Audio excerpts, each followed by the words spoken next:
골로새서 보겠습니다. 옥중서신 4개 중에 세 번째입니다. 빌, 골, 그리고 빌레몬서, 몬서 그러죠. 우리 에베소서, 빌립보서 했고요. 에베소서와 골로새서는 쌍둥이 서신이다 그랬어요. 왜냐하면 에베소서는 그리스도의 몸인 교회가 주제고 골로새서는 교회의 머리이신 그리스도가 주제예요. 몸하고 머리하고 붙어야 안 되겠어요? 그래서 그 앞부분에 그 교리편은 다르죠. 왜냐하면 교리는 앞부분 에베소 1장 3장까지는 교회가 뭐냐 얘기를 할 거예요.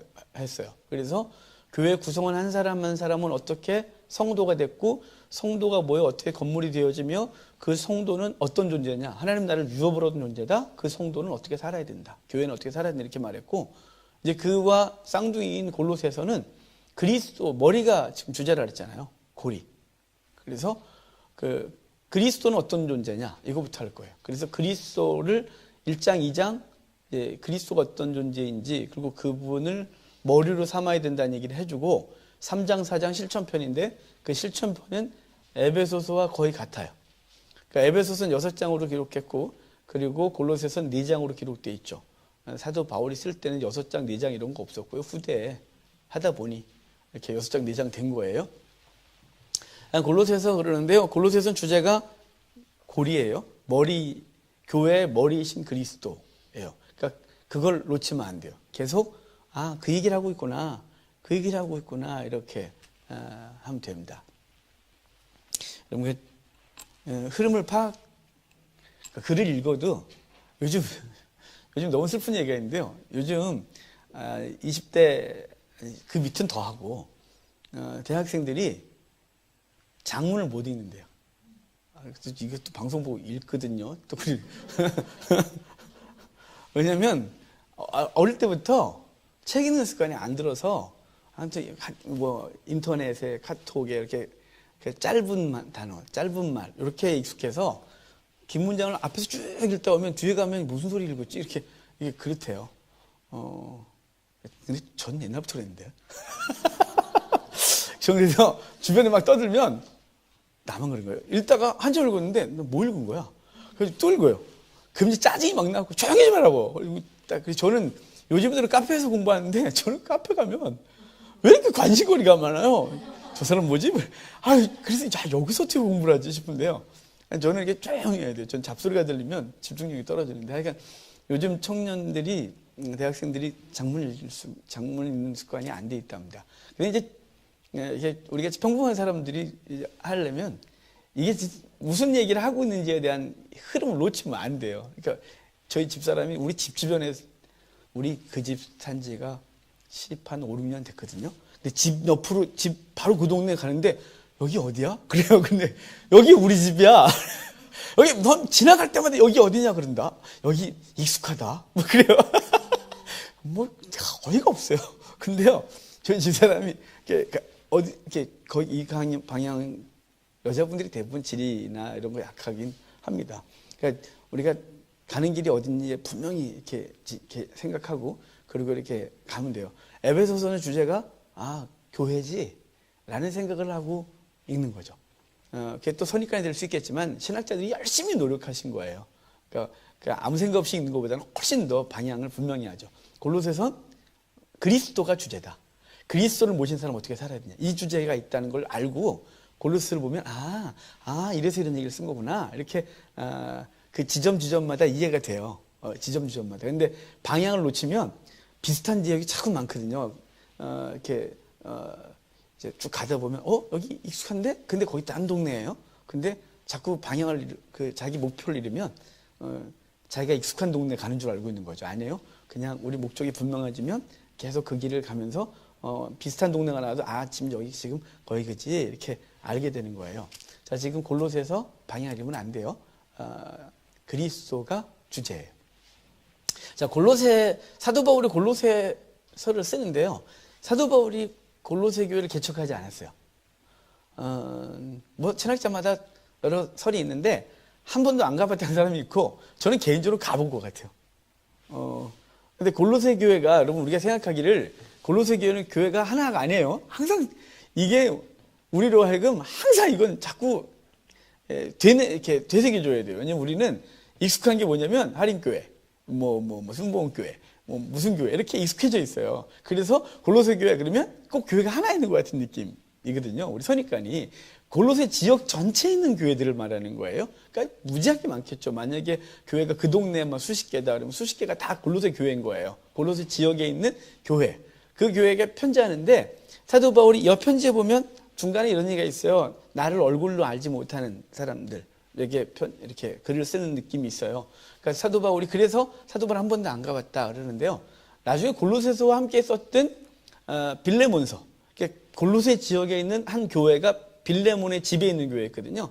그 빌레몬에게 편지할 때 보면 빌레몬과 아주 친밀하고 사도 바울하고는 정말 이렇게 대충 아는 사이가 아니라 사도 바울이 무슨 요구를 하든지 어떤 요구인지 들을 수밖에 없는 사람, 이렇게 그에게 그리스도의 생명을 심어준 사람, 이런 느낌이 이렇게 있어요. 그러니까 한 번도 안 봤다가 아니고 아마 대부분은 못 본 사람이었겠죠. 사도 바울하고 사도 바울이 감옥에 있는데 사도 바울이 3차 때 그 지역을 지나갔다고 보여줘요. 지도를 한번 보면서 해볼까요? 여기가 이스라엘이에요. 여기가 시리아 안디옥이고요. 시리아 안디옥인데요. 여기 키프로스 이렇게 있죠. 1차 때 이렇게 가서 여기 아탈리아, 그 다음에 버가, 여기 타브르 산맥이 이렇게 있고 여기는 시리아 안디옥, 여긴 비시디아 안디옥이에요. 여기가 비시디아 지역이래요. 비시디아 안디옥 그리고 여기 이고니온, 루스라, 더베 이렇게 있어요. 그래서 이렇게 갔다가 이렇게 왔거든요. 여기 비시디아 안디옥이 이렇게 있어요. 1차 때. 2차 때는 사도 바울이 이렇게 갔어요. 이렇게 가서 비시디아 안디옥 가서 여기 에베소를 가려고 그랬어요. 이렇게. 그런데 하지마. 그런 바람에 이렇게 해서 들어와 갔었죠. 이게 2차고 3차는 사도 바울이 여기서 다시 출발해서 어디 가냐면 이렇게 가서 에베소로 가요. 에베소를 가려면 거쳐야 될 길이 있어요. 비시디아 안디옥 그리고 여기 골로새 지역 그리고 에베소로 가는 거예요.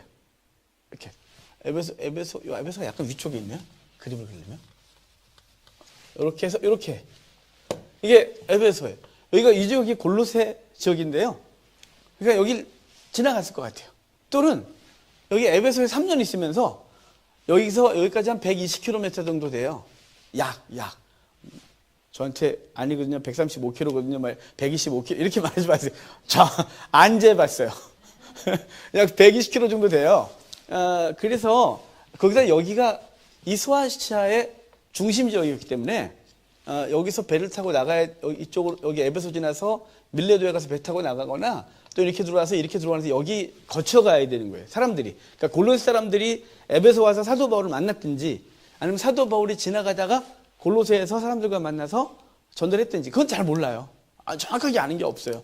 하지만 골로새는 골로새 교회를 향하여 골로새 교회를 세운 사람이 누구라고 추측되냐면 여러분 거기 몇 절 보시냐면 1장 7절 보실래요? 이와 같이 우리와 함께 종된 사랑하는 에바브라에게 너희가 배웠나니 그는 너희를 위한 그리스도의 신실한 일꾼이다 그래요. 어떻게 이렇게 읽죠? 자, 에바브라가 지금 바울이 말하길 너희는 에바브라한테 배웠다 그래요. 에바브라한테 성경 공부를 한 건지 에바브라가 개척한지는 명확하지는 않은데 그래도 골로새 교회는 누가 세웠을까? 그러면 에바브라다라고 하는 게 그래도 많은 지지를 얻어요. 자, 에바브라가 지금 여기 와 있어요. 지금 참 여기 로마에 와 있어요. 로마에. 현재 이 편지를 쓸 때는 나중에 인사말에 가보면 알 수 있어요. 에바브라가 문안하고 있다 이렇게 말해서 에바브라가 여기서 교회를 하고 성경을 가르치고 지금은 로마에 와서 사도 바울의 옥바라지를 같이 하고 있는 사람이 에바브라예요. 그래서 골로새 교회 문제를 에바브라 때문에 알게 되고 편지를 했는지 어떤지는 명확하게 나오지는 않지만 아마도 골로새 지역의 실제적인 지도자였던 그가 사도 바울의 옥바라지를 하는 사람들 중에 한 사람이었기 때문에 그 사람이 골로새 교회의 상황을 얘기를 하고 사도 바울은 골로새 지역에다가 편지를 써요. 근데 골로새 지역에 편지를 쓰는데 골로새에만 편지를 쓰는 게 아니에요. 볼게요. 이거 다 줘야겠다. 자, 그러면 자 여기 우리가 소아시아 7개 그러면 에베소, 서머나, 버가모 그래요. 너무 높이 그렸다. 에베소, 서머나, 버가마 그래요. 버가마. 그래서 에, 서, 버 그리고요 두, 사, 빌, 라 이거든요. 두, 사, 빌, 라인데요. 여기 라오디게아 있어요. 이 라오디게아 옆에 골로새가 있는 거예요. 여기 라오디게아를 중심으로 여기 히에라볼리, 여기 라오디게아, 여기 골로새가 있어요. 그 여기를 이렇게 저는 기억해요. 또 오해하면 안 되는데 여기 히, 라, 골. 그래서 히라는 골룸이야. 왜냐면 이 지역을 기억해야 되는데 얘네가 왔다 갔다 해요. 제 머릿속에. 여기 라오디게아를 중심으로 골로새하고 히에라볼리가 왔다 갔다 해서 얘네 자꾸 내 세계 속에서 자꾸 왔다 갔다 하는 거야. 그러니까 라오디게아가 중간에 있어요. 이거 명확해요. 근데 저한테 지리새가 자꾸 이거 외워야 되는데 그러다가 저는 이게 첫째 왔다고 외우는 걸 좋아하니까요. 그래서 그래 히라는 골룸이야. 그래서 히라라는 사람이 누군지 몰라요. 저는 얼굴 모르니까 또 혹시나 저게 기분 나쁘게 따지지 마세요. 히라는 골룸이야. 그래서 히라라는 사람을 그려놓고 골룸을 얼굴로 해놓고 여기다 갖다 배치해요. 히라고 그러는데요. 여기 골로새는 여기 히라고 나중에 보면 골로새 맨 나중에 4장 후반에 보면 히에라볼리, 라오디게아가 다 나와요. 원래 라오디게아서가 있었어요. 옥중서신 중에. 라오디게아서가 있었는데 라오디게아가 없어지는 바람에 4개가 된 거예요. 그래서 라오디게아에게 편지한 거 너네들 갖다 읽고 너희 편지 라오디게아에도 갖다 줘. 히에라볼리 이런 나오면서 너네들이 거기서 있었던 이런 얘기를 약간 인사말 하는데 이거 어떤 지역이냐면요. 여기는 히에라볼리가 여기 가운데 있는 여기 있는 히에라볼리가 온천이에요, 온천. 히에라볼리 여러분 가끔 터키 관광 상품을 이렇게 보다 보면 우리나라 계단식 논같이 생긴 온천이 있어요. 하얀 이 히에라볼리가 목화란 뜻이거든요. 그렇게 계단식으로 해서 그 온천수가 석회수가 막 내려오면서 그게 굳어갖고 온 산이 하얘요. 근데 멀리서 보면 하얀데 가까이서 보면 느끼리해요. 가보면 근데 그 온천이 클레오파트라도 와서 했었고 황제들도 와서 목욕을 하고 피부병을 이렇게 고치는 장소였기 때문에 되게 유명한 장소예요. 그러니까 관광객이 아주 많이 왔겠죠. 세계의 왕들이 와서 여기서 몸을 유황온천으로 이렇게 자기를 이렇게 치료하는 장소니까. 골로새는요 산이 높아요. 여기 히에라볼리에서는 온천수가 흐르고요. 골로새에서 눈 녹은 물이 내려요. 근데 이 라오디게아는 뭐가 없냐면 물이 없어요. 근데 라오디게아는 물이 없는데 나름대로 이제 여러 가지 신앙이라든가 정신이라든가 여러 가지 갖고 사업을 하면서 의학 사업도 하고 그러면서 도시가 커지는데 물이 없으니까 물을 끌어와야 되지 않겠어요? 그래서 히에라볼리에서 수로를 연결해서 끌어오고 골로새에서 수로를 연결해서 끌어와요. 그래서 가운데가 라오디게아예요. 히라골. 그러니까 여기선 뜨끈뜨끈한 물이었는데 이렇게 오다가 이게 토관을 땅에다 묻은 게 아니고 일반한 토관이 이만해요. 또 이렇게 수로를 이렇게 만들었고 그 물을 쫙 흘려갖고 여기까지 오는 거예요. 그러면 햇빛에 이렇게 놓고 바람이 선선해져 갖고 미직지근하죠. 골로새에선 눈 녹은 물을 쫙 빨아왔는데 근데 그게 오다가 태양에 그 미직지근해요. 그래서 라오디게아 사람들은 물맛이 없는 동네가 라오디게아예요. 그래서 라오디게아를 우리 요한계시록 보면 라오디게아 미직지근하다고 확 토해버리겠다고 말하잖아요. 이 동네 와서 물을 먹으면 아씨 이런 느낌 있잖아요. 토해버리고 싶어 뭐 이런 느낌. 그래서 라오디게아 칭호라고 했는데 이 지역에 있는 교회예요. 그죠? 라오디게아가 갖고 있는 지리적 위치예요. 그러니까 여기다가 사도 바울은 갔다 안 갔다 이런 얘기를 신학자들이 하지만 별로 그렇게 중요하지 않아요. 뭐 안 가도 되고 가도 되고요. 그래서 중요한 건 골로새 교회를 향한 사도 바울의 관심과 골로새 교회의 소식을 들어요.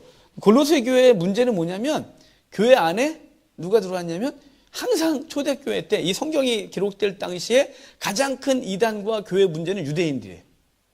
유대인들이 교회 내에 들어와요. 거기가 어찌됐거나 인구 밀도가 높은 동네잖아요. 여기 관광사업하고 의료사업 등등이 무지하게 많고 교통이 요질해서 비록 에베소가 가장 큰 도시였지만 여기서 이쪽으로 넘어가려면 항상 이쪽을 지나서 건너가요. 그러니까 이쪽이 굉장히 여러 그 갈라디아 지역, 그 다음에 길리기아 지역 등등을, 그 다음에 시리아 지역을 하려면 다 여길 거쳐가니까 여긴 당연히 엄청난 부가 생산되는 곳이죠. 그래서 그런 곳에는 당연히 누가 많이 가냐면 유대인들이 항상 가 있어요. 돈 냄새 제일 잘 맡아요, 유대인들이. 고대 때부터. 현대도 그렇고, 중세도 그렇고, 2차 대전도 그렇고, 하여간 돈, 그러면 유대인인 거죠. 고대 때도 신도시를 만들 때, 로마 정부에선 신도시 만들 때 반드시 누구를 갖다 세우냐면 유대인들을 강제 이주시켜요. 왜냐면 유대인들이 와야 금융업이 살아요.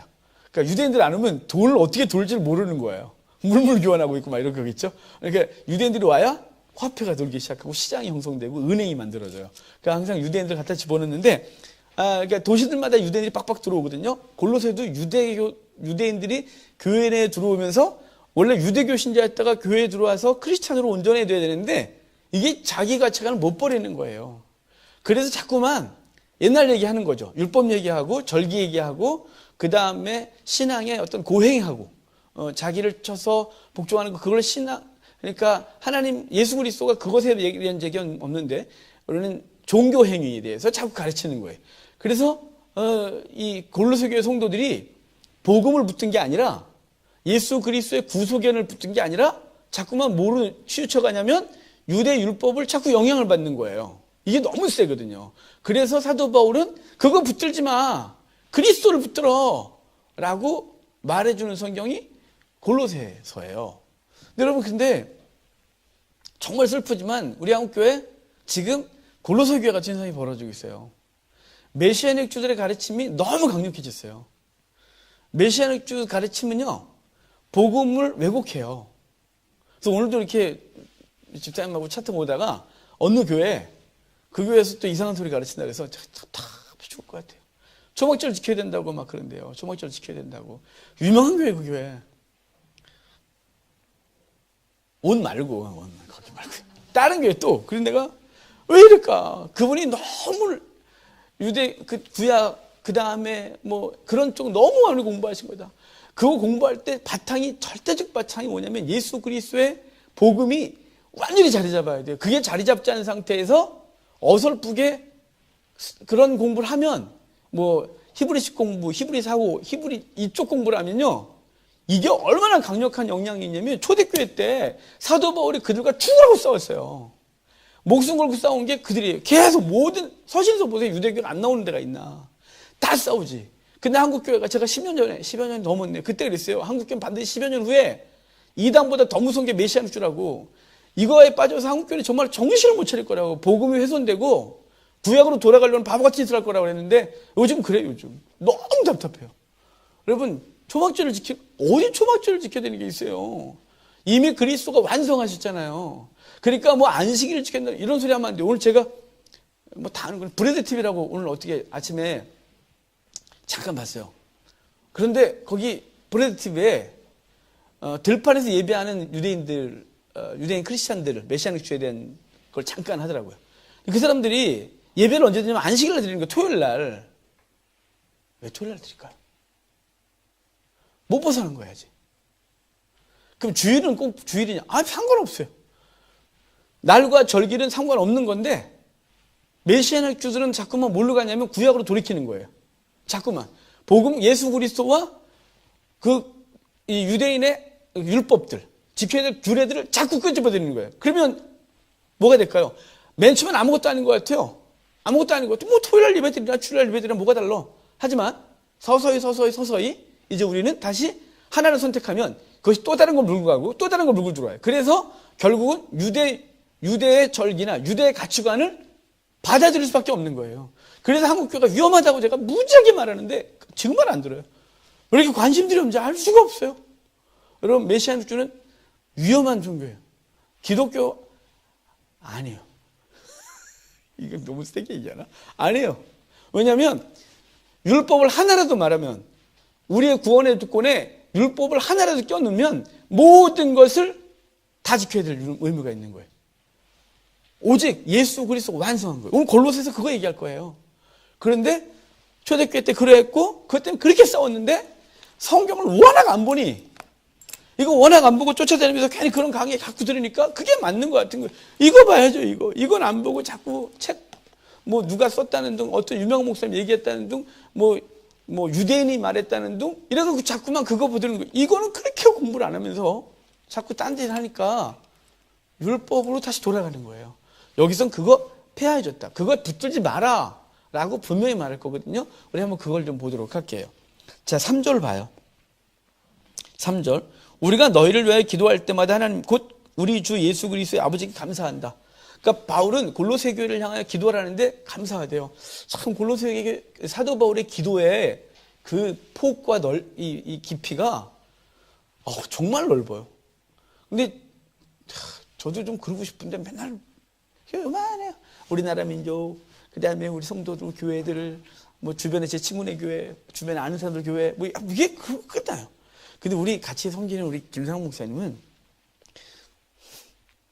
정말 그런 면이 있어서 복음 앞에 요만큼도 오류를, 그러니까 성경적이지 않다 그러면 요만큼 타협을 안 해요. 왜냐면 그 타협을 하나 한 게 다음 걸 물고 들어오는 걸 너무 잘하셔서 성향도 그러시고 절대 안 하고, 기도도요 정말 영역이 넓어요. 열방의 교회부터 우리 민족의 학과 한국교회와 당신이 아는 모든 교회들 다 그러니까 기도 시간이 얼마나 길겠어요.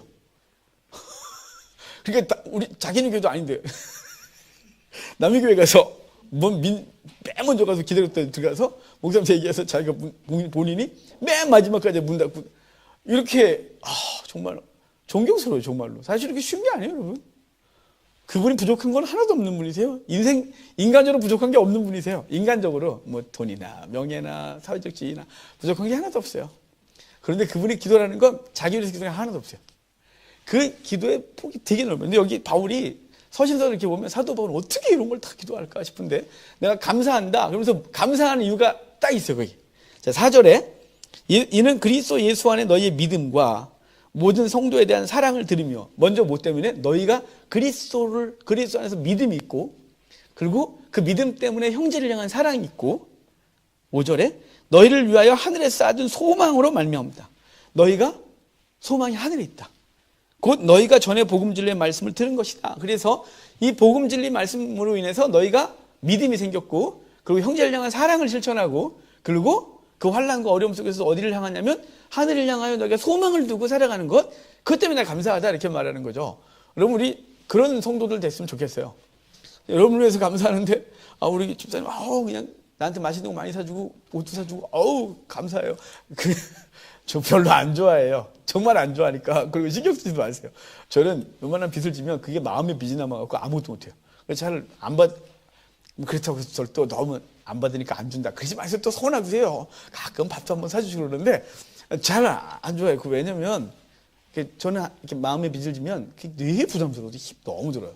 그러니까 그런데 그거 말고 진짜 제가 감사한 건 우리 집사람하고 매일 얘기를 하지만 어떤 성도가 얼마큼 잘했어. 너무 행복해. 누가 여기서 그랬대. 너무 행복해.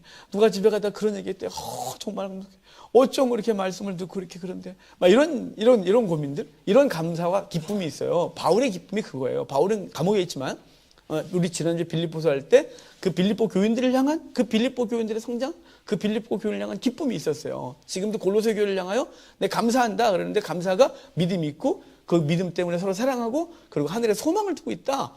이게 바울이 정말 기뻐하는 거예요. 그리고 주님이 원하시는 기쁨이겠죠. 우리 속에서. 자, 7절 아까 봤어요. 이 에바브라가 이 골로새 교회를 가르쳤다고요. 자, 9절부터 볼게요. 이로써 우리도 듣던 날부터 너희를 위하여 기도하기를 그치지 아니하고 구하노니 너희를 하고 모든 신령한 지혜와 총명의 하나님 뜻을 아는 것을 채우게 하시고. 사도 바울의 이제 그들을 향한 구체적인 기도가 나와요. 뭐냐면 먼저 채우는 거예요. 채우는 거. 자, 여러분 성경 이렇게 딱 체크하셔야 돼요. 체크 안 하시나요? 저는 막 엉망인데. 막 선 긋고 막 전 난리가 났어요. 제 성경 보면 막 선 긋고 낙서하고 막 여기서 전리 가고 얘 여기 연결한 거야. 막 읽다가 묵상이 막 왔다 갔다 해요. 우리 이전사님 보면 이게 성경이니? 낙서지. 우리 이전사님은 이렇게 자대고 이렇게 딱 이렇게. 어떻게 남자가 좀 우리 전 막 이렇게 하여간 중요한 거 여러분 눈으로 체크라도 모르는 여러분 마음대로 하시고 저기 하나님 뜻을 아는 것을 채우게 하시고 자 그러니까 너희가 지혜롭고 총명하다. 근데 거기에 뭘 채우냐면 하나님을 아는 걸 채워야 된다 이거예요. 세상적 지혜와 성경에 대한 뭐 이렇게 뭐 좀 아는 지식 뭐 이거 아니고 하나님에 대한 지식 그것이 채워지길 원하고 여러분 그 하나님을 아는 지식은 그분을 경험하여 아는 지식이에요. 경험하여 아는 지식. 얘네들이 성경 공부했잖아요. 근데 그것을 끝나지 않고 그것을 통한 그 공부한 것이 정말 진리인가? 그래서 하나님과 신앙적 경험을 통해 아는 거예요. 그걸 그렇게 경험을 통해 알면 부인할 방법이 없습니다. 부인할 방법이 없어요. 그래서 그것을 채우게 하시고 자 10절 주께 합당하게 행하여 범사에 기쁘시게 하고 모든 선한 일에 열매를 맺게 하시며 하나님을 아는 것에 잘하고 자 일단 그 중간에 몇 가지 있었지만 중요한 게 채우고 잘하고 잘해야 돼요. 신앙은 잘해야 돼요. 10년이 되고 20년 되고 똑같으면 문제 있는 거예요. 그 잘하지 않는 건 채우지 않았기 때문이에요. 사실은. 교회만 왔다 갔다 했어요. 그래서 안 자라는 거예요. 성경을 지식으로만 알았어요. 그래서 안 자라는 거예요. 그 지혜와 총명의 하나님을 아는 지식, 그 경험하여 아는 것으로 채우고 그리고 그것을 실천하면서 잘하고 그리고 11절 그의 영광의 힘을 따라 모든 능력으로 능하게 하시며 기쁨으로 모든 견딤과 오래 참음에 이르게 하시고 모든 기쁨으로 모든 견딤과 오래 참음에 이르게 했다. 기쁨으로 모든 견딤 오래 참음에 이거는 되게 안 맞는 얘기예요.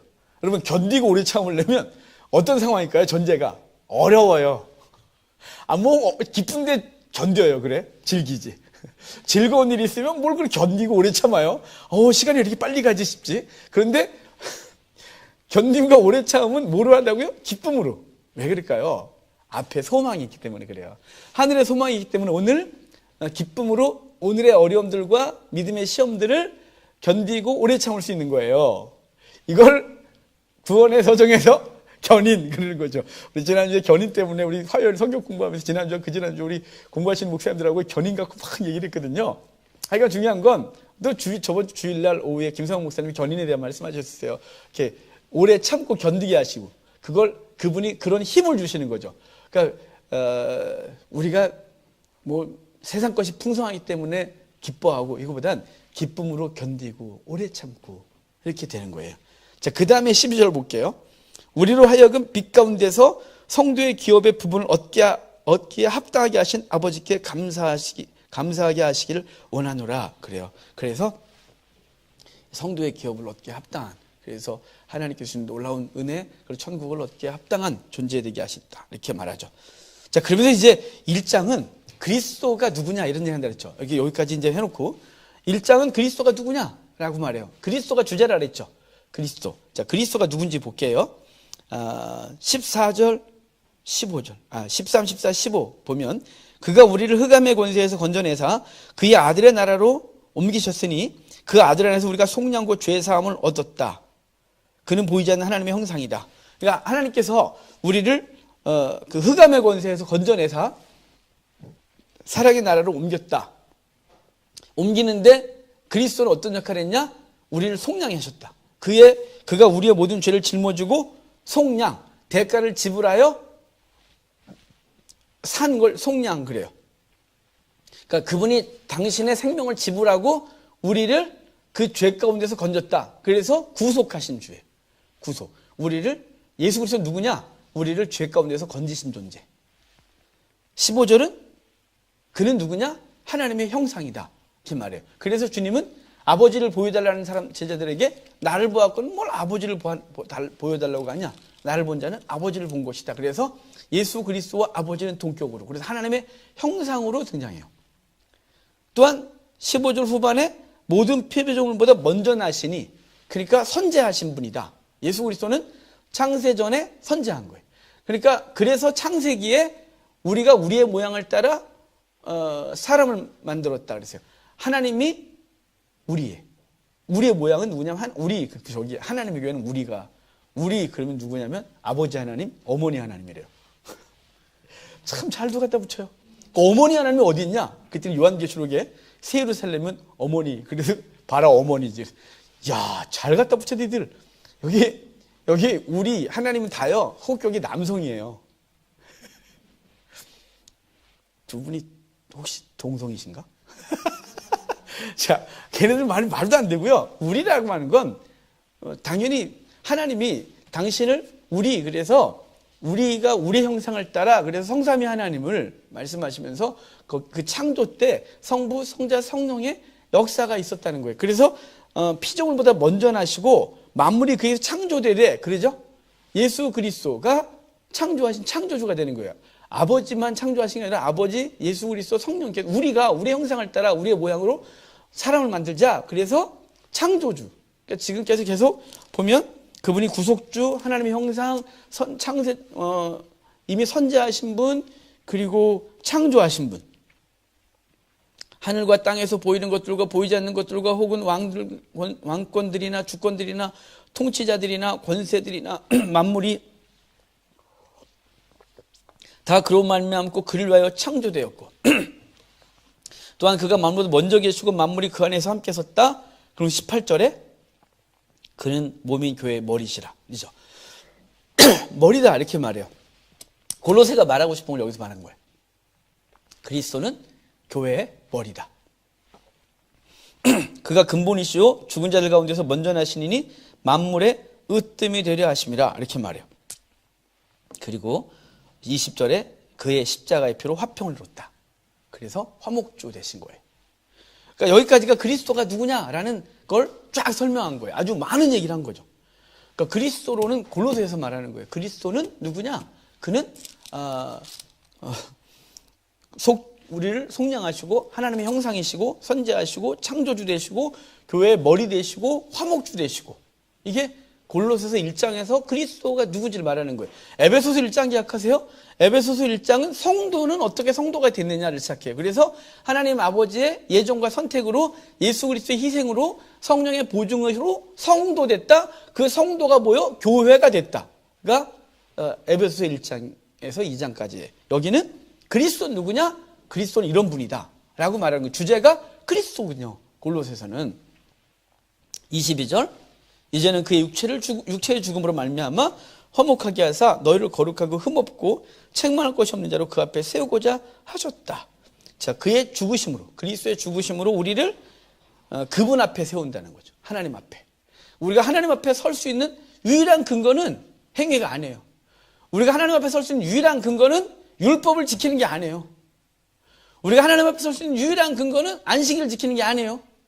여러분 안식일 이거 정말 심각한데 요즘 안식일을 지켜야 된다는 교회들이 개혁교회 중에 자꾸 세워지고 있어요. 이게 진짜 난 이해가 안 돼요.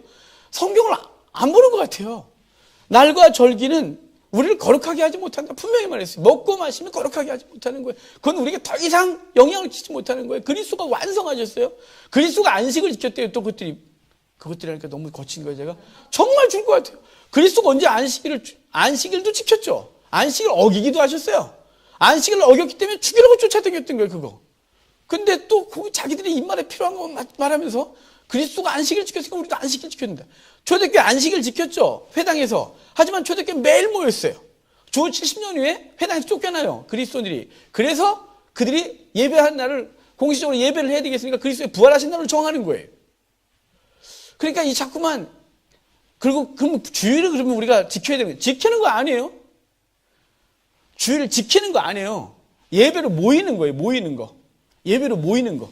그날은 율법이 아니라 우리가 모여서 예배를 해야 될 거 아니에요. 그럼 어느 날 예배 드릴까 공식적으로. 그게 주일날 모인 거예요. 교회는. 그게 지켜서 구원받는 게 아니라 초막절을 지켰는데 어디서 자꾸만 한 20년 전, 한 5년 전부터 한 교회가 시작하더니 한국 교회가 막 따라가기 시작하는 거예요. 거침없이 그냥. 아니에요. 초막절을 지켜야 되뇨. 말이 안 되는 거예요. 그거. 그 지켜야지 구원받는다고 막 이상한 소리 하고. 아니에요. 율법, 절기, 날 아무것도 없는 거예요. 그걸 지켜서 그분 앞에 설 수 있는 게 아니라 그분 앞에 설 수 있는 유일한 근거는 예수 그리스도가 우리를 위해 죽어주셨다. 그게 유일한 근거예요. 그거 까먹으면 안 돼요. 그게 자꾸 희석되면 안 돼요. 그거는 철저히 이렇게 자기 속에 완전해져야 돼. 그래야 율법이라든가 이단들이 자꾸 행위 얘기라고 할 때 딱 거절할 수 있는데, 이게 자기 속에 확실히 자리를 안 잡았기 때문에 걔네가 그럴듯한 논리를 갖고 오면 훅 넘어가는 거예요. 훅. 이게 복음이 없어서 그래요. 우리 심령에. 여러분, 우리가 주 앞에 설 수 있는 유일한 근거는 그리스도의 대속의 은혜예요. 하나님의 보좌 앞에 설 수 있는 유일한 근거는 그리스도의 보혈이에요. 그래서 요한계시록에도 뭐라 그래요? 그 흰옷은 그리스도의 보혈로 빤옷이다, 그렇게 말하고, 19장이 보좌 앞에 선 사람들이 생명책에 기록된 자들은 통과, 생명책에 그 생명의 이름이 기록되지 않은 사람들은 행위대로 심판을 받는 거예요.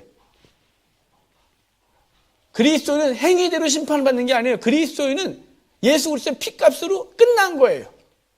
믿지 않는 자들만 행위대로 심판을 받는 거예요. 여러분, 이해가 되셨습니까? 심은 대로 거둔다? 아멘이에요. 하지만 심은 대로 거두면 다 죽었어요, 우리. 여러분, 심은 게 뭐 있어요? 하나님 앞에 거룩한 거 심은 거. 오늘 뭐 심었어요? 아침부터 새벽기도도 안 하시고 그래, 넌 했다 그러지 마시죠.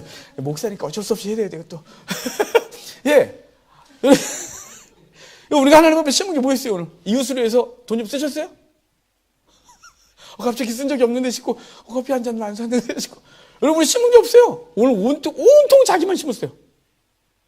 또 가끔 승질 나갖고 심은 게 죄예요. 또 오늘 그대로 저녁 때 드셔보실래요? 한번 결과대로?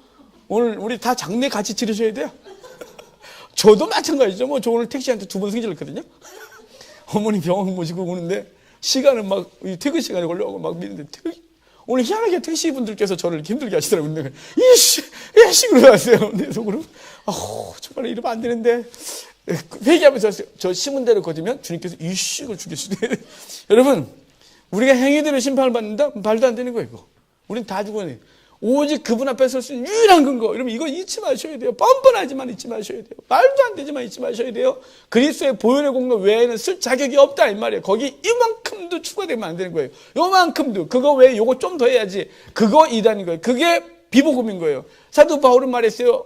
그거 복음 외에 다른 복음을 전하면 저주를 받는다고. 갈라디아 교회가 믿음으로 구원받는 걸 믿는 거에서 부정한 적이 없어요. 갈라디아 교회 유대인들이 뭘 했냐면 그 믿음에다가 뭘 더 추가시켰냐면 할례 추가시킨 거예요. 그래서 사도 바울이 다른 복음은 없는 다른 복음도 없고, 다른 복음처럼 저주를 받는다? 그 저주는 그 복음 뭘까요? 믿음에다가 행위를 조금 가미시킨 거예요. 믿음에다가 그들의 전통 가미시킨 거예요. 믿음에다가 그 율법을 가미시킨 거예요. 그거 저주받는다 그랬어요. 왜냐하면 그리스도의 보혈의 공로를 훼손시키기 때문에 그래요. 절대로 안 되는 거예요, 여러분. 이거 정말 너무 심각한데, 저 왜 이렇게 이게 흔들리는지 알 수가 없어요. 알 수가 없어요. 그렇게 열심히 공부를 했는데 뭘 공부를 한지는 알 수가 없어요. 그렇게 열심히 공부했는데. 23절 봐요. 만일 너희가 믿음에 거하고 터 위에 굳게 서서 너희 들은 바 복음의 소망에서 흔들리지 아니하면 그리하리라. 뭐에 흔들리지 아니하면요? 믿음에 굳게 서서 그게 흔들리지 아니하면 그리하리라 라고 말하는 거예요. 그 믿음은 그리스도를 붙드는 거예요. 그 머리를 붙드는 거예요. 자, 26절을 봅시다. 26절. 이 비밀은 만세와 만대로부터 감추었던 것인데 이제는 그의 성도들에게 나타났다. 자, 이 비밀은 뭘까요? 이것도 24절, 25절 읽었어야 되나요? 나는 이제 너희를 위하여 받은 괴로움을 기뻐하고 그리스도의 남은 고난을 그의 몸된 교회를 위하여 내 육체에 채우노라. 내가 교회 일꾼 된 것은 하나님이 너희를 위하여 내게 주신 직분을 따라 하나님의 말씀을 이루려 함이라. 여러분, 남은 고난 그러니까 또 이렇게 막 또 고난 받고 막 찔르고, 주님이 나도 좀 찔리고. 여러분, 그거하고 주님이 왜 아니에요. 남은 고난은 복음증. 주님이 왜 고난 받으셨어요? 복음 때문에. 사도 바울이 왜 수도 없는 고난을 당했어요? 복음 때문에. 그 복음을 전하는 걸, 그게 남은 고난인 거예요. 여러분, 왜 고난 받고 살아요? 믿음으로 구원받았다면서. 왜 거룩하게 살라고 몸부림을 쳐요? 복음 증거 때문에요. 우리가 삶을 엉망으로 살면서 예수 믿어도 그럼 니나 믿어. 이렇게 될 거 아니겠어요? 근데 우리가 거룩하게 살아요. 그럼 네. 이렇게 되겠죠? 예. 정말 저 아주 몸을 치는데 힘들어요. 제 속에 있는 온갖 악들을 절제하고 사는 게 정말 어려워요. 근데 왜 절제하나요? 복음 때문에요. 복음 아니면 왜 그렇게 사셔야 돼요? 남은 고난, 그건 복음 증거가, 예수 그리스도가 이 땅에서 복음 증거로 당한 고난, 그 남은 고난은 복음 증거하다가 당하는 고난이에요. 일부러 막 이게 아니고. 근데 이게 복음 증거를 통해서 하나님의 말씀을 이루는데, 근데 모든 사람이 믿음으로 구원받는 거예요. 26절 봐요. 이 비밀은 만세와 만대로부터 감추어졌던 것인데 이제는 그의 성도들에게 나타났고, 이 비밀은 헬라어로 무오라 그랬죠. 무오. 이게 미스테리라고요. 시크릿 아니고 감추어지고 아무것도 못 보게 하는 게 아니라 이렇게 딱 감춰서 아예 볼 수 없는 게 아니라 보여줬어요. 이미 드러난 거예요. 근데 이게 비밀이에요. 무오. 미스테리고. 이게 뭐야? 왜냐면 이걸 알려주지 않으면 알 수가 없는 게 이게 뭔데 이게? 그래서 여기 계속 볼게요. 하나님이 그들로 하여금 이 비밀의 영광이 이방인 가운데 얼마나 풍성한지를 알게 하십니다. 자, 이방인 가운데 풍성하대요. 왜 이방인 가운데라고 말할까요? 굳이. 왜냐면 유대인들이 들어와서 유대 율법과 절기 이거 지켜야 구원받다니까 그거 아니다. 이방인 가운데 풍성하게 했다. 비밀은 너희 안에 계신 그리스도니 곧 영광의 소망이니라. 바로 그리스도의 복음이 열방에 증거되는 게 이게 비밀이라는 거예요. 모든 열방에게 그리스도의 복음의 은혜가, 그 그리스도 구속의 은혜가 증거되고 그들이 하나님 나라에 서는 게 이게 비밀이라는 거예요. 그 비밀. 그래서 성경에 신약에 나오는 모든 비밀은 무오예요. 무오. 미스테리. 왜냐하면 유대인들이 알 수가 없었어요. 그게. 왜냐하면 자기 고정관념에 빠져있기 때문에요. 율법에 빠져있기 때문에 이게 미스테리인 거예요. 헷갈리는 거예요. 자기들이. 지금도 복음의 자리를 꽉 믿음을 놓지 않았기 때문에 자꾸만 이글저글 그 다음에 이게 유대교에서 온 거니까 혹시 그들이 더 진리가 아닐까? 이런 바보 같은 생각을 하기 때문에 이게 미스터리가 되고 있는 거야, 자꾸만. 복음은 명쾌해요, 여러분. 복음은 희미하지 않아요. 미스터리가 아니에요. 복음처럼 분명한 게 어디 있습니까? 그럼 복음을 빼면 한번 해볼까요? 율법 한번 넣어볼래요? 구원받는 거? 율법을 지켜야 구원받는데요. 얼만큼 지켜야 돼요? 갑자기 헷갈리잖아요. 완전인데, 그러면 구원받는 사람 아무도 없잖아요. 제가 그래서 율법을 말하는 사람 제가 그런 줄 아는 목사님은 구원 못 받겠네요. 곧바로 좀 그래요. 목사님 그렇게 말하는데 율법을 지켰는데며 죄가 없었는데며 그럼 갑자기 당황스러워하죠. 본인도 구원 못 받는 소리를 그렇게 당당하게 하시네요. 아우 큰일 나셨어요. 목사님은 저는 구원 받는데 전 처음 갈 건데요. 아우 뭐 그렇게 계속 하세요. 그러죠. 화가 나요. 화가.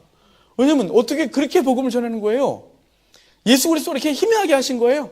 그분이 쓸데없이 죽으신 거라잖아요. 갈라디아서에. 만약에 율법을 지켜 구원받는 거라면 그리스도가 왜 죽었니?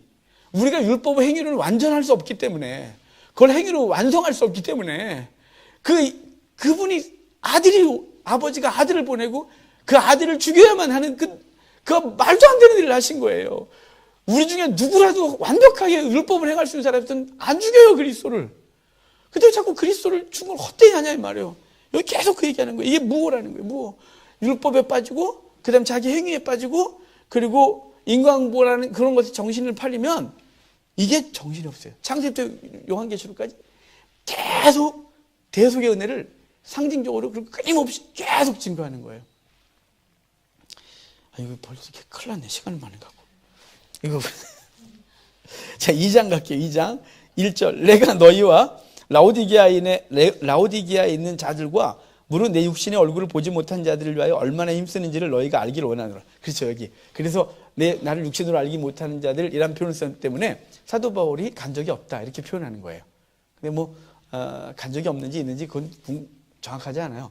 왜냐면 거기 골로새 교회를 향하여 쓴 서신을 이렇게 여기하고 빌레몬서를 보면 나름대로 영향력을 굉장히 끼친 것이 있어요. 근데 대부분은 못 바뀌었죠. 대부분은.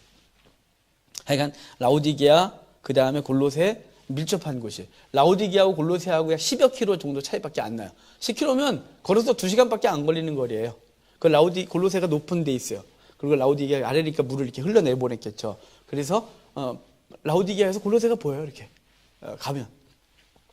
그러니까 그 지역 그 영역에 있는 거죠. 자, 우리 8절 갑시다. 중요한 얘기 합시다. 자, 사도 바울이 이렇게 골로새를 향하여 열변을 토하는 이유. 왜 그리스도를 붙들려고 하는지. 그 믿음 위에 서서 그걸 굳게 하면 그분 앞에 설 수 있다고 이렇게 말하는지. 자, 8절. 누가 철학과 헛된 속임수로 너희를 사로잡을까 주의하라. 누가 할까요? 유대인들이 교회에 들어와서 버리지 못하고. 그러니까 예수 그리스도도 취하고 율법도 버릴 수 없고. 참 불쌍하죠? 그래서 그들이 자꾸만 포기할 수 없으니까 자꾸 가르치는 거예요. 철학, 헛된 속임수, 그 다음에 너희를 사로잡을까 주의하라. 이것은 사람의 전통과 세상의 초등학문을 따름이요 그리스도를 따르는 게 아니다. 세상의 초등학문이래요. 갈라디아서도 그걸 뭐라 그래요? 초등학문이다. 이렇게 말해요. 율법 초등학문이래요. 왜 초등학문일까요? 애기들을 가르칠 때는요, 하지마, 해? 이게 분명해져요. 걔한테 논리적으로 얘기를 하면서 그게, 안 통해요. 뜨거운 물, 이제 은총이 나오면 이제 난로 옆에 막 기어갈 텐데, 큰일 났다, 이제. 난로 옆에 가면, 뜨거! 그래서 걔 계속 가요. 계속 가요. 그럼 거기다 뜨끈한 걸 옆에다 갖다 놓고 만지게 한번 해주면 절대 안 거기다부터. 근데 걔한테 뜨거! 안 통해요. 야, 저게 있잖아. 난로가 부를 때인데 불이 있잖아. 저게 타면 있잖아. 섭씨 몇 도까지 올라가고 저걸 만지는 순간 기고 화상을 입으면서 네 인생이 어떻게. 아니요. 그거 복잡해서 안 돼요. 뜨거! 안 돼! 이거 되는 거죠. 이해가 되십니까? 율법은 바로 그거예요. 율법을 계속해서 했고 그 율법을 통해서 뭘 깨닫겠냐면 율법을 하면 죽는다. 율법을 지켜서 아무것도 할 수 없다는 걸 수세기 동안 말한 거예요. 그게 초등학문인 거예요. 초등학문. 하지만 그것이 지어나고 나면 그다음부터는 그것이 아니고 왜 그렇게 했는지 그것이 주는 의미가 무엇였는지 이걸 알려주는 거죠. 율법을 계속해서 말했던 이유는 율법을 지켜 구원받지 못한다는 걸 알려 하심이라. 율법은 죄를 깨닫게 하려 합니다. 라고 로마서도 분명히 말하고 그래서 율법으로는 구원받을 사람이 없으니까 그래서 어디까지 가요? 믿음으로밖에. 그리스도 은혜밖에 없다. 이걸 알게 하는 거죠. 그게 로마서도 갈라디아서도 다 그렇게 말하는 거예요. 그래서 그게 고등학문, 율법은 초등학문. 이렇게 말하는 거예요. 그것이 자꾸 영향을 받는 거죠. 여기 그 안에는 그리스도 안에요. 그리스도 안에는 신성의 모든 충만이 육체 가운데 거하고 너희도 그 안에서 충만해졌으니 그는 모든 통치자와 권세의 머리라. 그리스도는 머리라. 이렇게 또 말하죠. 또 그 안에서 너희가 손으로 하지 아니한 할례를 받았으니 곧 육의 몸을 벗는 것이요 그리스도 할례라. 자, 다시 할례 말하죠. 왜냐하면 초대교회 때 가장 기본적인 율법 지킴의 그 근본이 할례였기 때문에 할례 자체를 부인하는 거예요. 할례는 어디 하는 거라고요? 몸에 한 게 아니라 마음에 하는 거라고요. 그게 로마서 참할례라고 말해요. 근데 자꾸 어떤 거 육체, 그러니까 우리가 어떤 행함으로 구원받는 걸 자꾸 얘기를 하니까 그거 못하게 하는 거예요. 그러면서 그 할례를 12절에 뭘로 바꾸냐면 세례 이렇게 말하죠. 너희가 세례로 그리스도와 함께 장사되고 또 죽은 자들 가운데서 그를 일으키신 하나님의 역사를 믿음으로 말미암아 그 안에서 함께 일으키심을 받았느니라. 또 범죄와 육체의 무할례로 죽었던 너희를 하나님은 그와 함께 살리시고 우리 모든 죄를 사하시고. 자, 육체의 무할례로 죽었던 너희를 거기 살리시고. 근데 육체의 무할례 뭐지 이것도? 그러지 말아요. 14절 봐요. 우리를 거스리고 불리하게 하는 법조문으로 쓴 증서를 지우시고 제하여 버려서 십자가에 못 박았대요. 자, 우리를 불리하게 했다는 게 뭘까요? 불리하게 한 거. 율법이 어마어마하게 불리한 거예요, 우리한테. 율법을 지키지 못한 사람이 율법을 딱 던지는 건 이미 우리 죽이려고 하는 거예요. 여러분, 세상에 악한 사람들이 하는 짓이 있어요. 계약 조건이 말도 안 되는 계약 조건을 하는 거죠. 저 사채업자들이 그러하고 뭐 등등. 그래서 어차피 못 지킬 거 알아요. 그래서 막 이렇게 사인하게 하는 거예요. 나중에 그 다음에 생명까지 거둬가는 거죠. 여기 율법이라는 놈이 그렇대요. 율법은 우리를 불리하게 하는 조건이래요. 왜냐하면 우리는 율법을 지켜 행할 수가 없어요. 최초의 아담이 애초부터 그걸 어겨요. 우리는 탐욕에 쩔어 있거든요. 우리는 굉장히 세속적이에요. 우리는 그 최초의 범죄가 하나님과 같아지려는 못된 본성을 갖고 있어요. 그리고 자기가 자기 인생의 주인이에요. 그래서 하나님의 율법을 딱 제하는 순간, 율법을 딱 갖다가 사인하는 순간 이게 우리를 불리하게 해요. 그래서 그 불리하는 율법을 주신 하나님은 그 율법을 말씀하시자마자 출애굽기 24장에 도장 딱 찍자마자 25장에 뭐가 나와요? 성막줄에 나오는 거예요. 왜냐하면 너네는 이 불리한 율법을 너네 죽일 거야. 근데 나는 널 죽일 생각이 없어. 그래서 성막을 열어놓고 언제든지 나와. 그 안에 누가요? 그리스도가 너희를 살릴 거니까 라고 열어준 거예요. 율법은 불리하게 하는 조문이에요. 근데 누가요? 십자가로 그것들 소멸하셨다. 24장에 출애굽기 24장에 피 뿌려 언약하면서 율법을 지켜야 내 백성, 안 지키면 내 백성 아니야. 너네 죽어. 어때? 좋지? 도장 찍었어요. 근데 도장 찍자마자 죽게 생겼어요, 걔네. 그래서 하나님 곧바로 성막들을 열어주셔서 그리스도의 십자가로 그 어린 양의 피로, 짐승의 피로 모든 걸 도말하신 놀라운 은혜를 주시는 거예요. 계속 그 얘기만 하는 거예요. 내가 너무 이런 얘기하면서 너무 재미없다 그럴 것 같아요. 자, 15절 봐요. 통치자들과 권세들을 무력화하여 드러내어 구경거리를 삼으시고 십자가로 그들이 이기셨다. 뭘 이긴 거예요? 십자가로. 그분이 만약에 우리를 건지시는데 그분의 권능, 칼, 뭐 권력 이거 갖고 이겼으면 그분이 세상을 다 뒤집어 엎어버리고 건지셨다는 거예요. 근데 그걸로 하는 게 아니라 그분은 뭘로 이겼냐? 그분이 십자가에 죽으시고 이겼다. 그래서 우리를 그 이김을 주셔서 우리가 같이 이기신 거예요. 그래서 요한복음 16장에 너희는 세상에 담대하라. 내가 세상을 이겼노라. 이겼노라. 그래서 그 이김의 은혜를 우리에게 허락하신 거예요. 우리가 이긴 게 아니고요. 우리가 뭘 이겨요? 그분이 이겼기 때문에 그분에게 붙어서 그 승리를 같이 취하는 거예요. 이기는 거예요. 이기는 거. 여러분, 다윗이 인구조사를 하다가 책망을 받잖아요. 그래서 세 가지 중에 하나 선택해. 사면오뇨, 3개월 대직에 쫓김, 3년 기근, 또 앞에 거까지 하면 7년 기근, 이렇게. 다윗이 주의 손에 맡기나이다 했더니 오케이. 그래갖고 온영을 막 해요. 막 죽여버려요. 3일이면 이스라엘 전역이 다 죽을 수 있었어요. 근데 하나님이 천사가 어디서 멈춰요? 아라노나의 타작마당에서 멈춰요. 죽음의 사자가. 왜 거기서 멈출까요? 이 놀라운 은혜를 또 여러분에게 알려드려야 되는. 여러분, 왜 아라우나의 타작마당이냐면 아라우나의 타작마당은 창세기 22장에서 모리아산이에요. 모리아산. 거기에서 순양이 죽어 이삭이 살아요. 바로 아라우나의 타작마당에 선 건 거기서 그 피 때문에 쓰신 거예요. 그 피는 출애굽기 오면 6월절 어린 양의 피를 잡아먹고 그 피를 문설주에 바르면 죽음의 사자가 집으로 안 들어가고 6월 넘어간대요. 그래서 피가 죽음의 사자를 멈추게 하는 거예요. 항상. 막 온유로 죽일 때 갑자기 막 진행하다가 어디 싹 트냐면 더 이상 갈 수가 없는 곳이 마치 부적 붙여놓은 것처럼 아론의 타작마당에서 딱 쓴 거예요. 딱. 왜냐하면 거기 피가 있는 장소예요. 그리고 그 순위에 뭘 계시할까요? 그리스도가 거기서 죽으실 거예요. 거기서. 그래서 거기서 죽으심으로 모든 인류의 재앙 거기서 멈춰버리신 거예요. 그래서 거기에 성전 지은 거예요. 그 성전 후에 그리스도가 성전되어서 그 안에서 그 안에 있는 모든 자들은 구속함을 얻게 되는 거예요.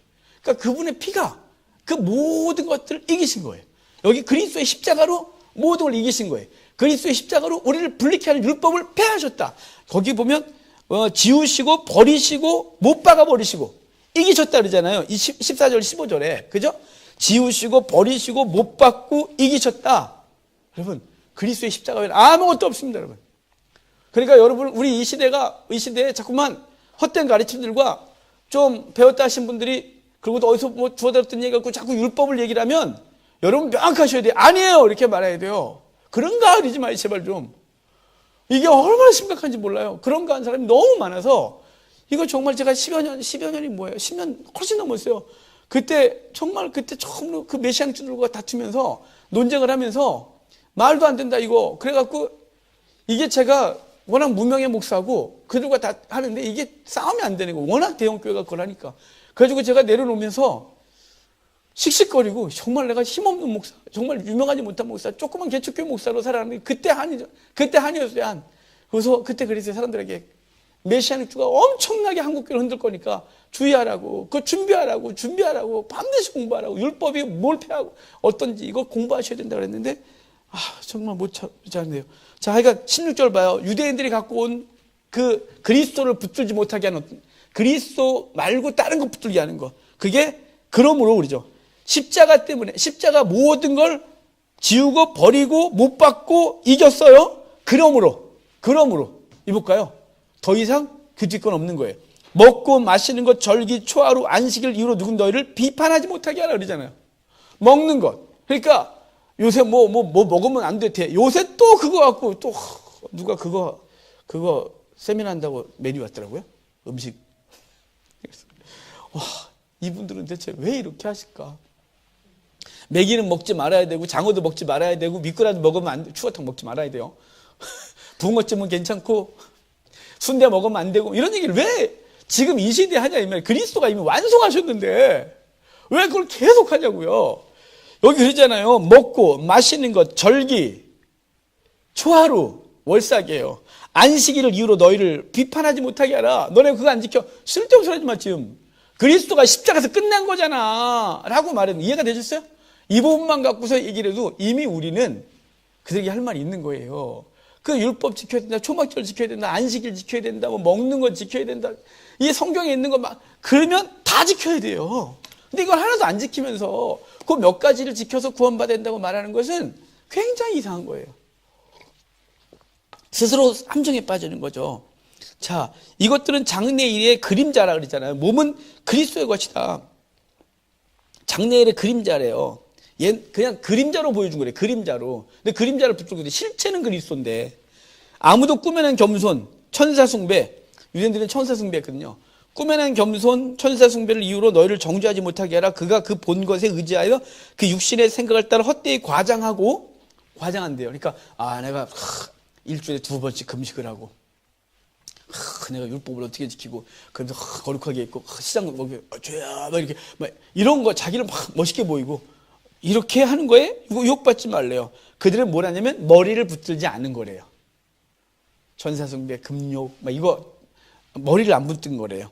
온 몸이 머리로 말미암아 마디와 힘줄로 공급함을 받고 연합하여 하나님의 자라게 하심으로 자라느니라. 자, 뭐로 자란다고요? 그리스도가 자라게 한대요. 자, 여기 자, 23절 봅시다. 중간에 좀 빼고 23절 같이 읽어요. 이런 것들은 자의적 숭배와 겸손과 몸을 괴롭게 하는 데는 지혜 있는 모양이나 오직 육체를 따르는 것을 금하는 데는 조금도 유익이 없다. 자, 지금 자의적 숭배, 겸손, 몸을 괴롭게 하는 게 뭐냐면 자의적 숭배라는 지가 결정하고 그걸 숭배하는 거예요. 지가 성경을 읽다가 또 어떤 종교에 빠져서 어떤 신앙적 가르침에 따라서 그래 이거야. 그래갖고 이렇게 정해놓고 그거를 숭배하는 거예요. 율법을 지켜야 돼요. 초막절 지켜야 돼요. 안식일 지켜야 돼요. 뭐 이거 먹으면 안 되는 거예요. 그리고 자의적 숭배, 자의적. 성경이 말한 적이 없다 이 말이에요. 그걸 이미 폐허졌다고 수도 없이 말했음에도 불구하고 너희가 한 부분을 갖다가 붙들고 있는 거예요. 겸손, 몸을 괴롭힘. 이게 이제 뭐냐면 뭐 어떻게 율법을 지키고 이렇게 신앙을 이렇게 해야 되고 금식을 해야 되면서 막 이렇게 하는 거 있잖아요. 그게 이제 이런 거예요. 근데 그거는 지혜 있는 모양이래요. 참 지혜롭대요. 근데 오직 육체를 따르는 것은 그 말에는 조금도 유익이 없다. 무슨 얘기일까요? 그게 너네들의 삶을 근본적으로 변화시킬 수 없어. 해보셨어요, 여러분? 혼자서 한번 노력해 보셨어요? 내가 안 하리라.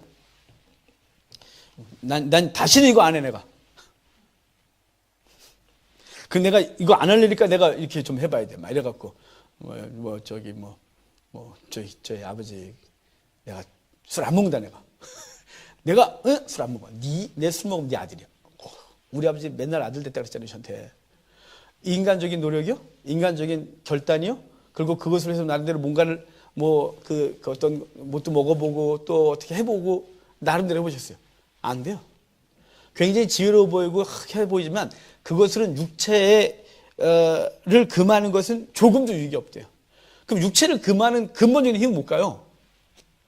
진짜 계속 말하지만 그리스도의 은혜를 깊이 깨닫는 거예요. 그분이 우리 속에 확 오면 이게 확 끊어져요. 그리고 그것에 대해서 생각이 잘 안 나요. 왜냐하면 그분과 여러분 사랑하는 연인하고 있는데 딴 여자를 생각하면 딴 남자 생각하면 그 문제 있는 거예요, 그거?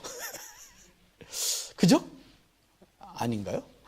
대답들을 이렇게 그럴 수도 있지 뭘 갖고 그렇게 남자는 그럴 수도 있대요.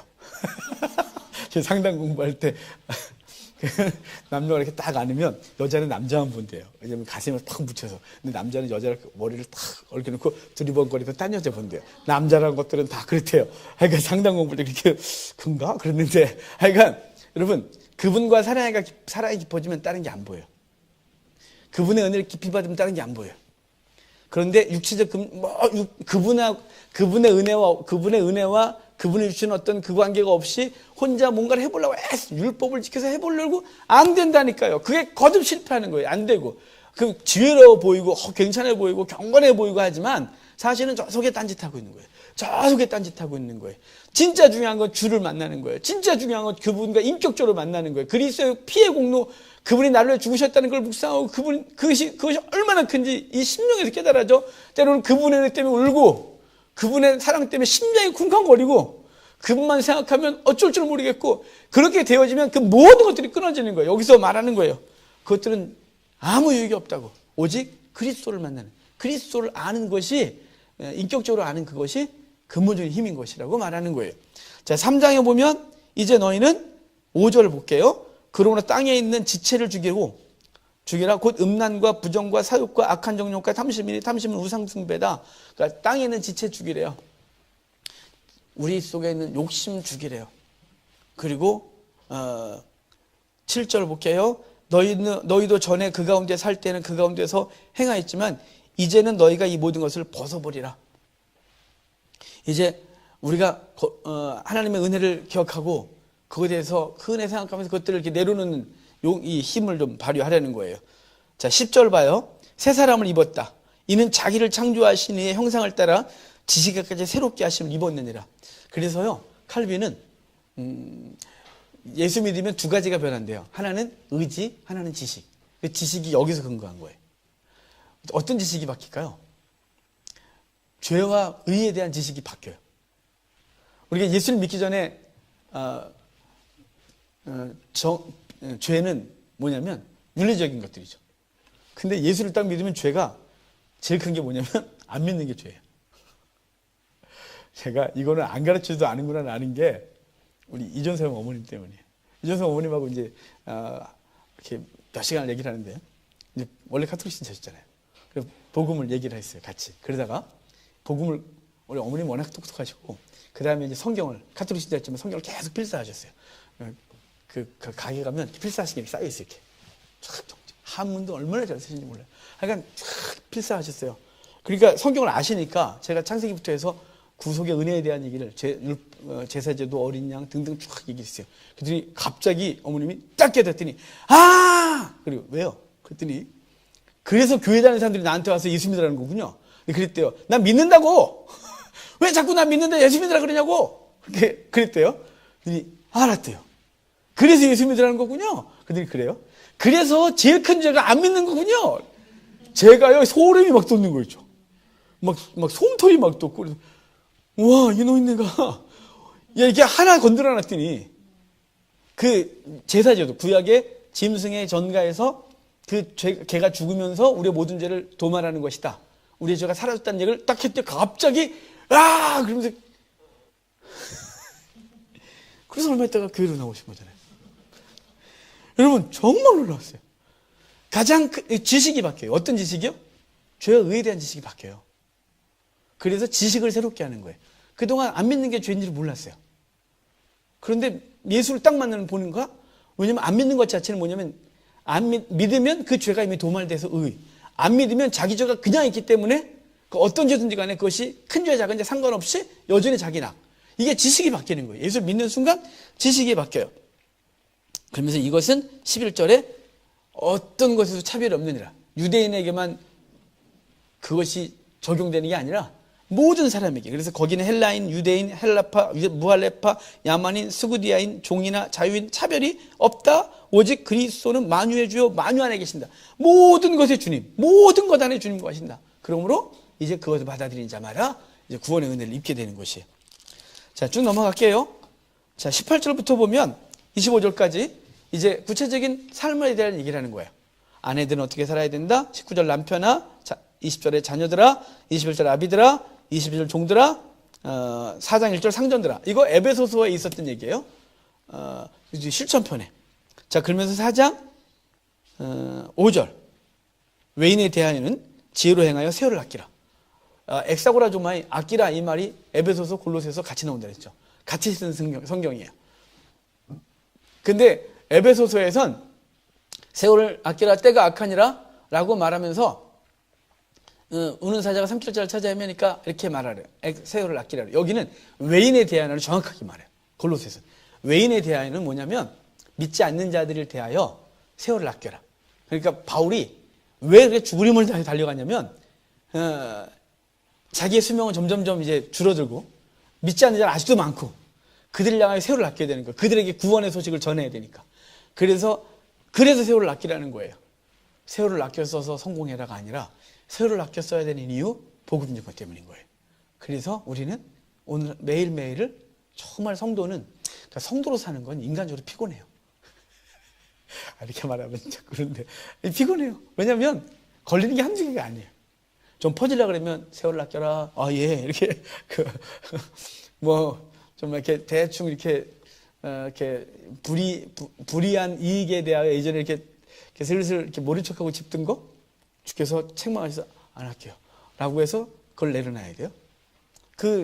그냥 스쳐 지나갈 사람 될 건데 주께서 마음 주시면 절대 그걸 스쳐 지나갈 수 없어서 무엇인가를 그를 위해서 해야 되는 이 부담이 있어요. 그래서 성도, 여기서 하시는 그분의 감동을 이렇게 버리고 살 수 없어서 사실 성도의 삶은 인간적으로는 피곤하지만 그분과 깊은 관계를 누리면 그 피곤이 아니라 진정한 행복이 거기에 있는 거죠. 그래서 엑사고라조마이, 대가를 지불하고 살아는 거예요.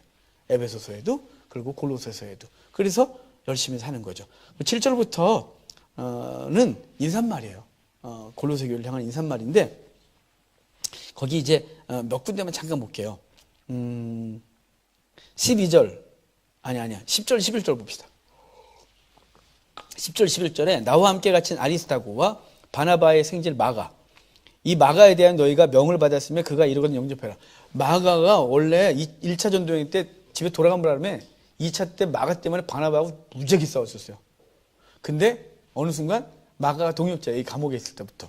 그래서 거기 바나바하고 화해했죠. 그죠? 그래서 바나바의 생질 마가, 바나바와 화해했어요. 자, 유스도라는 예수도 너희에게 문안한다. 그들은 할레파래요. 뭘까요? 유대인이래요. 정통 유대인이래요. 걔네. 할레파라는 정통 유대인이에요. 이들만은 하나님의 나라를 위하여 함께 역사하는 자들이니 이런 사람들이 나의 위로가 되었다. 사도 바울이 자기 민족을 향하여 복음을 전하는데 그들이 그렇게 강박하게 안 들어요. 로마서에서 그러잖아요. 내 민족이 구원받는다면 내 생명을 다 내주고 막 생명록에서 내 이름이 지워주면 내가 그걸 원하는 바다 막 이렇게 말해요. 얼마나 유대인들이 안 믿는지. 왜 안 믿을까요? 선지식이 그들을 믿지 못하게 해요. 율법을 포기할 수가 없는 거예요. 어릴 때부터 율법을 계속해서 암송지키고 그게 안 빠져나가는 거예요. 지금 이 시대도 그리스도인이 됐음에도 불구하고 그걸 다 버릴 수가 없는 거예요. 완전히 버리고 그리스도 은혜를 딱 써야 되는데 버리자니 뭔가 이상하고 안 버리자니 그렇고 뼈가 그래 자꾸 어설프게 양다리 걸치고 하는데 이게 자기들은 나름대로 정리가 됐을지 모르지만 그걸 따라가는 이방인들은 헷갈리기 시작해서 쓸데없는 절기라든가 율법이라든가 이런 것을 지켜야 될 것처럼 가르치고 따라가고 있는 거예요. 근데 이들은 위로를 해요. 그들은 나에게 위로가 됐대요. 자, 12절. 그리스도 예수의 종인 너희에게서 온 에바브라가 너희에게 문안한다. 지금 사도 바울과 함께 있죠? 아까 1장 7절에 에바브라 나왔었는데 그가 너희를 가르쳤었다. 지금은 그가 나와 함께 있다. 그가 지금 안부전에 잘 있지? 나 잘 있어. 이렇게 안부전하고 있대요. 13절. 그가 너희와 라오디게아에 있는 자들과 히에라볼리에 있는 자들을 위하여 많이 수고하는 것을 내가 증언한다. 내가 증언하노라. 그래서 라오디게아, 히에라볼리. 아까 저기 히라골. 히라는 골룸이다. 있잖아요. 거기다. 자, 그 다음에 14절. 사랑을 받은 의사 누가와 또 데마가 너희 문안한다. 데마초 아니고요. 이 데마가 이때까지 굉장히 훌륭했는데 이 데마가 어떤 일을 벌이냐면 디모데 후서에 보면 사도 바울이 주 64년에 이제 사도 바울이라는 64년에 로마 대화재가 발생되면서 네로의 박해가 시작되잖아요. 네로의 박해는 로마시 안에만 국한됐던 거예요. 그런데 유일하게 사도 바울이 소아시아에서 잡혀 들어가요. 그러니까 소아시아에 있는 기독교도들이 깜짝 놀래요. 그 박해의 손길이 여기까지 미친 거야? 로마시 안에만 있는 게 아니라. 그래서 깜짝 놀란 사람들 중에 데마라는 사람, 이 사람 도망간 사람이에요. 그래서 사도 바울이 디모데 후서 쓸 때 세상으로 갖고 이래요. 창피한 이름을 쓰였어요. 여기는 이게 훌륭했는데 박해 때 살자고 도망간 사람이에요. 나중에 돌아앉아 어쩐지 몰라. 하여간 디모데 후서 때 이 사람 도망간 사람이에요. 16절. 이 편지를 너희에게서 읽은 후에 라오디게아인의 교회에도 읽게 하고 또 라오디게아로부터 오는 편지를 너희도 읽으라. 그죠? 라오디게아서 있었어요. 근데 없어졌어요. 17절. 아키뽀에게 이르기를 주 안에서 받은 직분을 삼가 이루라고. 아키뽀 누구냐면요. 빌레몬서에 나와요. 빌레몬의 아들이에요. 아키뽀는 원래 순회 전도자였는데 무슨 일인지 모르겠지만 집에서 안 하고 있는 거예요. 그만하겠다고. 아마 많이 지쳤겠죠. 순회 전도자가 쉬웠겠어요. 박해받고 돌 맞고 사도 바울이 했던 건데. 그러니까 그도 한번 학교에 놔두고 그래서 했는데 얼마나 힘들겠어요. 그래서 집에서 쉬고 있는 거예요. 그러니까 그거 빨리 하라 그래. 이렇게 말해요. 근데 나중에 빌레몬서에서 아무 얘기도 안 해요. 빌레몬한테 부탁할 게 있는데 괜히 똑바로 하래 그러면 기분 나빠서 안 할까 봐 거기서 아무 얘기도 안 하고 여기에선 똑바로 하라 그래. 이렇게 말해요. 자, 이게 이제 골로새서 봤는데, 자, 골로새서 정리해 드릴게요. 1장은, 골로새서 1장, 2장은 교리편이에요. 골로새서가 주제가 교회의 머리이신 그리스도죠. 그래서 머리이신 그리스도, 그러니까 그리스도가 누구냐 말해야겠죠. 그래서 1장에 그리스도는 누구냐? 이거 정의해 주고 있는 거예요. 그래서 그리스도는 뭐 창조주다, 화목주다, 구속주다, 선제하셨다. 뭐 이런 얘기를 쭉 해놓고, 그리고 그리스도는 그 교회의 머리라. 라고 말하고 2장에 오면 골로새 교회가 그리스도를 붙들지 않고 율법, 절기, 막 이런 거 붙들고 있으니까 그런 것은 구원을 받지 못한대요. 오직 그리스도가 우리에게 구원을 준다. 그게 십자가로 그 모든 걸 다 소멸했는데 그것들 자꾸 붙들고 있으면 아니다. 그래서 그 머리이신 그리스도를 붙들어라. 그게 2장이에요. 그러니까 1장은 그리스도가 교회의 머리라. 2장은 그 머리를 붙들어라. 제발 율법이니 절기니 안식일이니 이런 거 그거 아니다. 그거는 이미 십자가에서 폐해졌다. 끝난 거다 그거. 그건 그림자였다. 실체가 그리스도다. 라고 말해주고 3장 오면 너희는 이제 거룩한 삶을 살아라. 그래서 너희는 음행을 버리고 성도의 삶을 살라고 하면서 4장에 엑사고라조마이 라고 말하고 인사하는 거예요. 그러니까 대가를 지불하고 사는 거죠. 왜요? 복음 준 것 때문에. 이방인을 대하여 엑사고라조마 해라 라고 말하는 거예요. 정리가 되셨습니까? 에베소서는 교회론. 그래서 1장은 우리 지난주에 봤지만 지지난주네요. 에베소서는 1장은 성도는 어떻게 성도가 됐냐? 아버지의 예정, 성자의 죽음, 성령의 내주하심으로 보증해 주심, 인쳐해 주심. 그 성령이 2장에 오면 우리 그 성도가 된 성부, 성자, 성령으로 성도가 됐는데 그 성도의 과거는 죽었었는데 주님께서 살려주셔서 그 모든 성도, 이방인은 유대인은 상관없이 그리스도를 모퉁이 돌로 하여 연하여 건물이 되게 하셨다. 2장. 3장은 그걸 교회라고 하는데 그 교회는 하나님 나라를 유업으로 얻었다. 유업으로 얻은 존재다. 천국을 유업으로 얻은 존재다. 그렇게 해서 교리 말해놓고 4장, 5장, 6장은 성도는 어떻게 살아야 되느냐라는 얘기를 했어요. 음행을 금하고 그 다음에 쭈루룩 엑사고라조마하고 그 다음에 각각 성도는 어떻게 살아야 되며 6장에 에베소서 몸이니까 전신갑주 입어라 그랬어요. 그렇게 했던 바울은 똑같이 편지를 쓰는데 골로새 교회를 한 120km 정도 더 걸어야 되는 골로새 교회를 향하여서 유대인들이 교회를 흔들어 놓고 있으니까 그거 붙들지 마라. 그리스도를 붙들어라. 그리스도를 붙든 사람은 이렇게 살아야 된다라고 말해주는 게 이 골로새서입니다. 자, 기도하고 마칩시다.